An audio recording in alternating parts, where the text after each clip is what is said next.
HP flagship atau HP yang semi flagship lah, kualitas fotonya itu udah pada gila-gila bagusnya. Apakah peran kamera buat fotografi itu udah tergantikan dengan HP-HP tersebut? Simak pengalaman dan pendapat gua.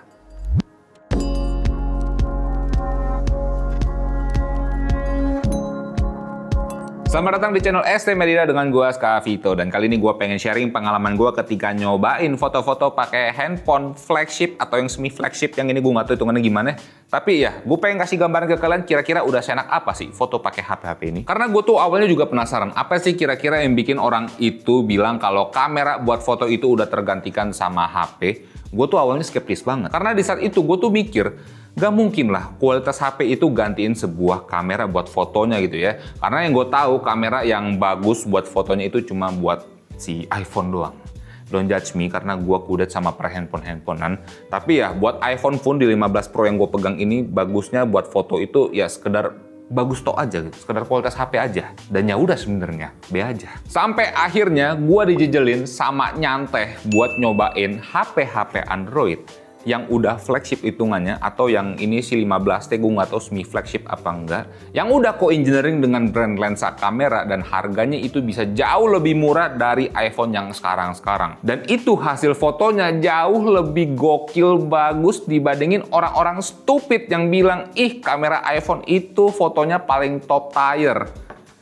Tai lah, nggak ada apa-apanya sama kedua HP ini. Dan di sini gue pengen sharing sedikit aja yang udah bener-bener cobain. Tadi salah satunya adalah Xiaomi 15T, sama juga si Vivo X200 Pro ini. Biar nggak asbun kemana-mana bahasnya, dan gue biar nggak ngarang-ngarang bahasnya. Dan di video ini gue cuma buat sharing aja. Gue tidak bahas spek segala macem dan lain-lain gitu ya. Gue juga ada pembahasan panjangnya, dan itu tidak bahas spek juga ada di video berbeda. Silahkan cek aja di channel kita. Gimana feeling ketika pakai dua HP ini buat fotografi. Seenak apa? Jadi bisa nonton setelah video ini. Tapi sebelum lanjut ke pembahasan experience gue pengen ngingetin kalau kita lagi ada lomba foto cuma pakai HP doang. Jadi yang punya kamera atau yang pakai kamera tidak bisa ikutan. Ini adalah lomba foto ST Pro Preset. Beda sama yang kemarin. Kalau yang kemarin itu adalah lomba preset kreator. Dan untuk lomba foto ST Pro Preset ini total hadiahnya itu cash 12 juta. Itu bentuknya cash, bener-bener cash. Jadi bisa lo belanjain buat apa aja. Buat pemenang utama bakal dapat hadiah cashnya itu di 7 juta rupiah. Untuk pemenang kedua dapat di 3 juta. Dan untuk pemenang random picker yang kita bakal pilih secara random pakai aplikasi, bukan aplikasi, pakai web gitu ya,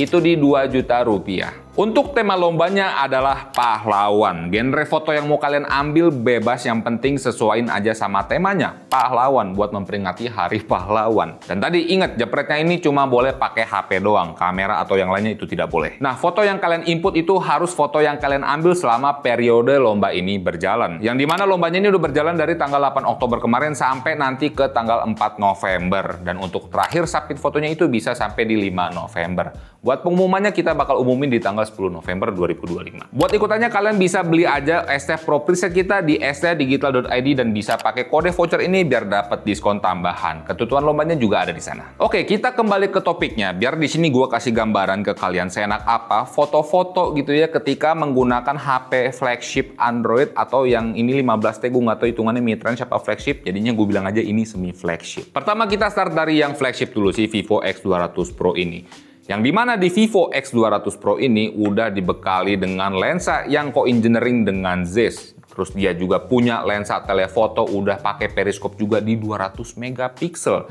Untuk main camnya dan juga ultrawide-nya ini di 50 megapiksel. Hasil gambarnya bisa cakep, instan, auto bagus, dan kalian bisa lihat aja hasil gambar yang udah gua ambil. Sengoprek-ngopreknya palingan di sini gua cuma ngatur untuk mainin exposure compensation-nya aja gitu ya. Yang ditekan layarnya gua turunin kayak pakai HP pada umumnya aja, sama mainin f-bokehnya.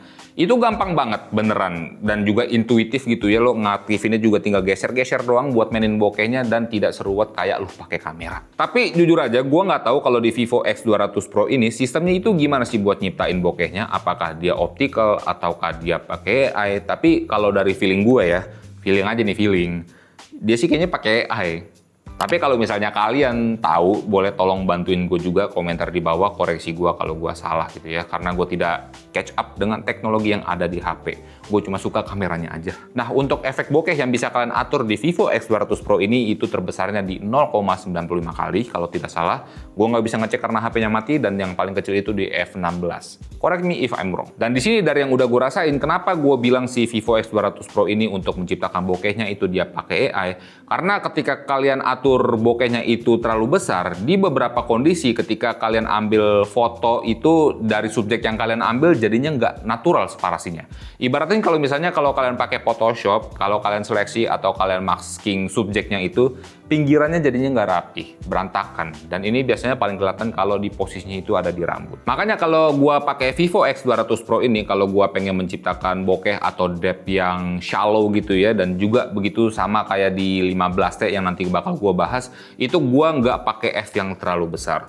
Biar apa? Biar depth atau bokehnya itu bisa lebih natural. Tapi di luar itu ya udah, ketika gua ngambil foto pakai HP ini bener-bener easy banget. Gua nggak mikir lama buat jepret satu foto beda sama gua ketika pakai kamera gitu ya. Gua ngeliat momen, wih, nyalain bokeh atur set track. Dapat hasilnya bagus. Dan belum lagi di Vivo X200 Pro ini kayak yang tadi gue bilang, dia udah dibekali telefoto yang udah ada periskopnya, dan selama kalian bermain di optical zoomnya aja itu bener-bener ngandel banget hasil gambarnya. Dan mostly ketika gue pakai X200 Pro ini gue selalu pakai telefotonya. Dan juga enaknya lagi di sini kalau ada kesalahan sedikit ketika kalian ngambil gambar itu dibenerin sama AI yang ada di HP-nya. Ya kalau misalnya kalian pengguna HP yang sejenis kayak Vivo X200 Pro ini atau kalian pakai Vivo X200 Pro juga harusnya tahu. Ketika kalian ngambil foto itu dia sempat ada processing lagi, nunggu bentar gambarnya itu dituning, dan kalau misalnya di situ ada motion blur atau dan sebagainya gitu ya. Dan setelah dituning, tiba-tiba gambar jadi. Udah auto bagus. Itu enak banget bro, instan. Ya kalian bisa lihat aja hasil-hasil foto yang udah gua ambil pakai Vivo X200 Pro ini saat nyoba street foto dan juga untuk cobain foto potret dengan sepupu gua. Itu hasil dari Vivo X200 Pro bisa sebagus itu hanya menggunakan mode foto dan juga mode potretnya aja dari HP-nya. Dan satu lagi gua ada lupa, gua sebenarnya buat street foto itu ada mode street fotonya dedikasi dari Vivo X200 Pro ini. Ada modenya namanya street foto, gua pakai mode itu juga. Dan ya, selama pakai HP ini gua tidak pakai mode Pro-nya sama sekali. Gua atur manual shutter ISO itu tidak sama sekali. Bener-bener full auto aja. Untuk filternya di sini gua pakai mostly yang standar, atau gue lupa namanya di Vivo apa, tapi gue pakai standar aja, dan juga yang BW-nya. Dan ya, di titik itulah pengalaman gua ketika pertama kali pakai Vivo X200 Pro ini adalah pertama kalinya gua buka mata gua seterang-terangnya kalau memang valid bener kualitas HP flagship itu udah mulai bisa menyaingi kualitas kamera yang beneran di harga yang sama atau yang di entry level. Apalagi key point di sini adalah instannya cepet dibandingin lu pakai sebuah kamera. Ya udah, selama gua pakai HP Vivo tersebut itu bener-bener easy banget buat ngambil gambar dimanapun, kapanpun yang gua mau, bisa gua kantongin doang HP-nya. Beda banget sama kalau kayak gua bawa kamera. Bawa kamera itu bawaannya cukup banyak, bodinya ya signifikan lebih gede dibandingin HP jelas gitu ya. Belum lagi gua harus bawa lensa, bawa spare baterai, dan yang lain-lainnya. Dan tidak ada juga yang negor gua selama gua foto di tempat umum itu pakai Vivo X200 Pro ini. Kalian bisa lihat aja foto yang gua ambil juga itu banyak di ruang publik, yang dimana bakal beda cerita kalau saya pakai kamera, yang dimana padahal kualitas Vivo X200 Pro ini fotonya juga bisa bersaing dengan kamera yang beneran. Cuman karena dia HP, bukan sebuah kamera, jadinya tidak ditegur, dianggap tidak profesional. Sangat-sangat naif orang-orang tersebut. Yang dimana gue yakin dengan faktor ini aja, orang-orang yang hobi foto aja, pengen traveling, foto-foto di tempat umum aja, itu juga jadinya males bawa kamera karena sering banget ditegur. Begitu juga dengan gue. Tapi ya, mau gimana? Ketika gua pakai kamera itu orang-orang atau security atau ya yang di sekitar situ lebih sensitif dibandingin gua pakai sebuah handphone. Sekarang kita ngomongin soal si Xiaomi 15T. Tapi kalau si Xiaomi 15T ini gua belum cobain fotonya di ruang publik. Gua nyobain si 15T ini maksimalnya itu waktu ngetrip bareng Xiaomi Indonesia ke Sumba kemarin. Nah, si Xiaomi 15T ini HP-nya jujur aja juga gokil. Padahal gue cuma nyobain yang standar doang. Ini yang gue pegang ini yang standar. Dia ada versi yang Pro, perihal kameranya aja, pembedanya ini di perihal kamera itu di telefotonya, yang dimana kalau di Pro-nya itu udah dibekali sama periskop dan bisa zoom itu sampai 5 kali di focal yang 135 mm, seingat gua. Kalau standar yang gue pegang aja dia cuma ada telefoto itu di 2 kali aja di 48 mm. Meskipun begitu gua masih bisa menciptakan gambar yang instan langsung auto bagus pakai si Xiaomi 15T yang standar ini. Paling kalau ada main-main dikit, gue cuma mainin exposure compensation aja tuh, naik turunin atau dari manual ada tuh di mode portrait atau di mode fotonya, tuh tinggal gue mainin aja. Kemudian gue mainin efek bokehnya aja dengan pakai mode portrait dan juga fotonya aja dengan sekali jepret kayak yang udah gue bilang tadi, itu hasilnya cakep, bisa natural. Karena apa? Karena di Xiaomi ini udah co-engineering dengan Leica. Kalau tadi di Vivo kan sama Zeiss, nah di sini dia sama Leica, yang dimana di semua lensanya ini juga udah dibekali dengan Leica Sumilux. Cuma di Xiaomi 15T ini gue kebanyakan bermain di main kameranya aja sama di telefotonya aja di 2 kali. Untuk resolusi keduanya itu di 50 megapiksel. Dia punya ultra wide tapi jarang gua pakai karena resolusinya itu jadi jatuh banget cuma di 12 megapiksel. Yang gua rasain gambarnya itu jadi jomplang banget. Dan kayak tadi gue bilang, karena dia udah kerja sama Leica, udah co-engineering dengan Leica, jadinya dia punya karakter gambar yang mirip dengan Leica juga. Di sini kalian punya pilihan untuk style gambar Leica Portrait, Master Portrait, Leica Authentic, dan juga Leica Vibrate. Bisa kalian pakai sesuai dengan penggunaan kalian aja sama selera. Untuk filter gambar di Xiaomi 15 ini kalian juga punya opsi yang cukup banyak. Tapi kalau buat gua cuma pakai di original aja, di Leica Natural dan juga black and white-nya aja. Karena di sini Leica terkenal sama black and white-nya. Untuk hasil gambarnya kalian bisa lihat aja gambar-gambar yang udah gua ambil foto-fotonya dari Xiaomi 15T ini. Kalau menurut gue ya, kalau misalnya duit kalian tidak kuat sama kayak gua buat beli Leica dan kalian pengen nyobain gambar Leica tuh seperti apa sih bagusnya, nah lo bisa beli HP ini aja. Ini adalah opsi Leica yang paling super light, super murah buat kaum mendang-mending. Kalau Leica-nya masih mahal banget. Dari pengalaman gua dengan memanfaatkan fitur-fitur tersebut, kalian udah bisa menciptakan gambar yang benar-benar cakep kayak yang gue bilang tadi, hasilnya natural, walaupun memang lebih effort untuk ngambil gambar di versi yang Xiaomi 15T standar ini, karena kalau kalian butuh close up, kalian harus mendekat dengan subjek yang kalian ambil.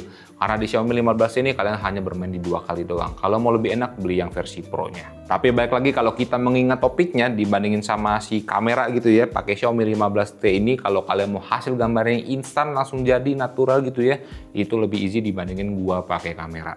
Itu gue udah ngerasain. Sekarang kita ngomongin perihal bokehnya. Perihal bokeh di sini juga sama aja. Kalian bisa mainin atur bokehnya F-nya di mode foto atau portrait, gue lupa di salah satu mode itu kalian bisa mainin. Terbesarnya itu di 0,95, terkecilnya itu di F16, dan di sini sama seperti Vivo S200 Pro juga. Kayaknya di sini pakai AI. Karena kalau kalian pakai F yang terlalu besar juga sama kayak si Vivo itu gambarnya jadi nggak rapi seleksinya tuh, kayak masking subjek itu di pinggir-pinggirannya tuh kayak berantakan.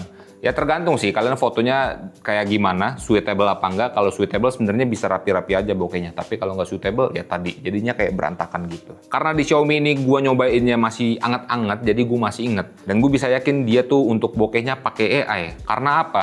Watermarknya itu cuma ngedisplay F bawaan dari lensanya aja, bukan F yang udah gua tuning, gua atur-atur lagi.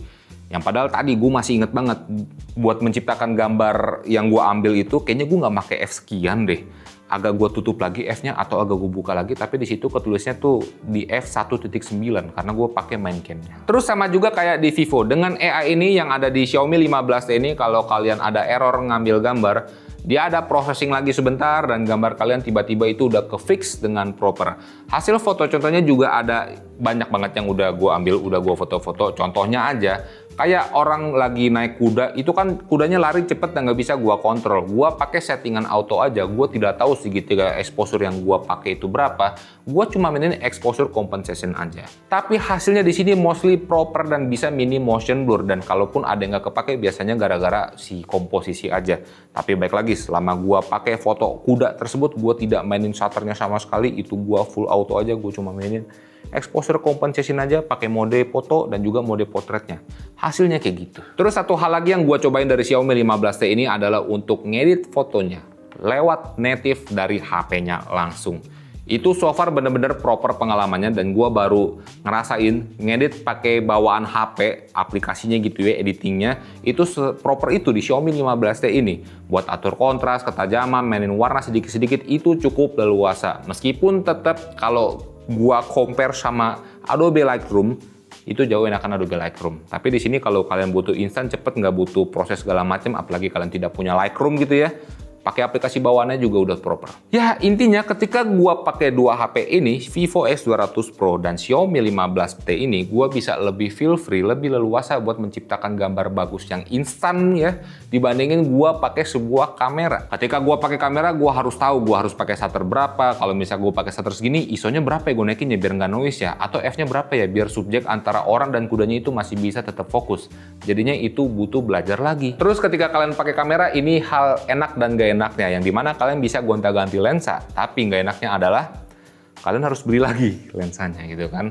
Opsi lagi, kalau kalian beli fix satu doang ya udah lu main itu aja lensanya. Susah gitu kan, kalian harus punya beberapa opsi atau paling nggak jalan tengahnya beli sapu jagat atau lensa zoom. Terus kayak yang udah gue jelasin tadi, ketika kalian pakai HP yang si Vivo X200 Pro ini contohnya sama si Xiaomi 15T ini, ya udah kalian tinggal pakai mode auto aja, tinggal mainin bokeh simulationnya aja, kalian geser-geser, gambarnya itu tetap well exposed juga. Kalau kalian mau bikin depth lagi atau gimana, udah ketuning sendiri sama HP-nya biar gambar lu itu tetap bisa well exposed kayak tadi gue bilang, dan juga hasilnya tetap cakep. Kalau pakai kamera, lo mau menciptakan depth yang lebih creamy lagi, yang lebih shallow lagi, otomatis gambarnya terang, lo harus atur shutter lagi, ya kan? Harus atur ISO lagi segala macem. Nah itu jadi ribet. Pakai HP lebih simple lah intinya. Meskipun begitu, tetap aja ketika gua pakai HP itu ada hal-hal yang tidak satisfying atau tidak senyaman dan tidak tergantikan juga saat gua menggunakan kamera. Yang pertama kita ngomongin soal kenyamanan. Dari perihal layarnya aja. Di HP itu layarnya still aja, tidak bisa diapa-apain. Itu PR banget ketika kalau gua mau ngambil low angle atau high angle. Susah. Yang kedua itu perihal panas. Males banget ketika gua pakai HP untuk foto-foto buat hunting aja, itu gua pasti selalu pakai case. Karena apa? Panas. Yang ketiga itu baterainya. Karena gue yakin banget ketika kalian pakai HP, nggak mungkin kalian beli hanya untuk buat foto-foto atau video aja. Pasti kalian pakai juga untuk sehari-hari, buat daily drive, buat sosmed, buat main game. Beda sama kamera, ketika kalian beli sebuah kamera, ya udah memang keperluannya itu either buat foto, either buat video, dan juga di kamera itu ada layar yang bisa kalian mainin aja gitu ya, buat orientasinya. Ada yang vari angle atau minimal banget bisa di tilt ke atas, ke bawah, atau di flip ke depan, jadinya lebih leluasa. Dan juga di kebanyakan kamera itu, mau yang murah sampai yang mahal, itu membawa electric viewfinder yang bisa kalian pakai aja untuk ngambil foto biar bisa lebih fokus. Kalau di HP, kalian begini doang nih. Sekarang soal satisfying-nya, yang nggak tergantikan dari kamera adalah ketika gua pakai HP, pengontrolnya itu cuma touchscreen aja. Memang jauh lebih easy, jauh lebih enak, tapi nggak kelihatan pro gitu. Kalau gua pakai kamera yang beneran, mau semurah apapun gua pakai kameranya, itu bisa terlihat lebih profesional dalam pengontrolannya. Kayak sekedar gua gonta-ganti lensa, gua ngatur ISO, shutter speed, dan sebagainya, pencet-pencet tombolnya gitu ya. Atau kayak gua ngebidik pakai electric viewfinder nih, gua bisa lebih kelihatan profesional saat mengoperasikan sebuah kamera dibandingin gua pakai HP. Meskipun pakai kamera jelas lebih ribet. Kalau kalian nanya apakah HP yang kayak si Vivo X200 Pro atau Xiaomi 15T ini atau 15T yang Pro itu udah menggantikan kamera dalam dunia fotografi, gua rasa belum sepenuhnya. HP itu menurut gua bisa menggantikan peran kamera di kelas yang sama gitu ya. Kalau keperluannya itu hanya untuk hobis, buat orang-orang yang suka foto aja dan dia tidak mau ribet dalam ngambil gambar, dia pengen yang instan aja, langsung auto bagus, nggak mau ribet sama pengoperasian, nggak mau ribet lagi keluar duit buat beli lensa, dan sebagainya. Tapi kalau kita ngomongin untuk fotografi di ranah yang profesional, menurut gua HP belum bisa menggantikan kamera konvensional yang pada umumnya kalau di ranahnya profesional. Ini subjektif, tapi buat gua masih aneh lah ketika kalian ngejob foto profesional dibayar dengan mahal, tapi kalian cuma pakai HP doang. Itu rasanya sih minta dipukul ya. Misalnya dibayar 50 juta, pakainya HP ini. Tadi pukul gitu, kalian pasti marah. Pengennya kalian ya pakai kamera yang proper, kelihatan profesional, mau kameranya itu murah segala macem. Belum tentu kalian yang ngerti, yang penting pakai kamera, dan itu belum tergantikan menurut gua. Dan belum lagi kalau di dunia fotografi itu kental banget dan juga udah esensial banget pakai sebuah flash eksternal. Itu penting banget, kalian foto di studio, fotoin model, pakai flash eksternal, itu udah wajib banget. Dan kalau di HP, gua belum tahu apakah ada HP yang bisa pakai flash eksternal. Kalau kalian tahu bisa komentar aja. Jadi ya menurut gua untuk peran kamera di dunia profesional itu belum bisa tergantikan sama sekali dengan HP yang bagus sekalipun. Tapi kalau misalnya di antara kalian udah pernah ngalamin job profesional pakai HP doang, boleh silakan komentar aja, sharing-sharing. Mungkin gue mainnya kurang jauh. Ini insight tambahan buat kalian aja. Kalau kalian misalnya bener-bener mau masuk ke ranah fotografi atau video yang into banget sama kamera gitu ya, pengen jadiin dunia ini jadi kerjaan utama kalian buat nyari nafkah, udah bener-bener kalian itu beli sebuah kamera gitu kan.